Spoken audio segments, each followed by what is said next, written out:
Paano mo malalaman pag matalik mong kaibigan ay naiinggit kung anong meron sa'yo? Pag nagbabahagi ka ng magandang balita tapos pinipilit niyang sirain yung magandang balita, alam mong naiinggit sa'yo tao.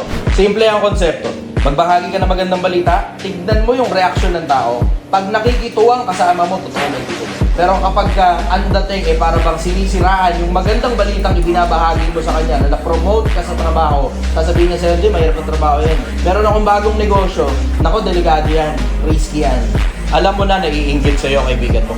Isa sa mga pinakamagagandang indicators kapag ang kaibigan naiinggit, yung pagbabahagi ng magandang balita. Yung totoong kaibigan, makikigalak na kasama mo. Dahil ang kaibigan, sabi ni Solomon, umiibig sa lahat ng panahon. Pero yung mga peking kaibigan na naiinggit sa'yo, ayaw ka niyan umangat.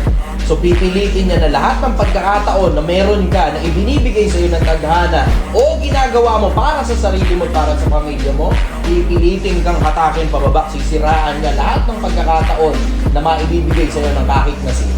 Na even worse, magbalita ka ng pangit na balita, natutuwa sila.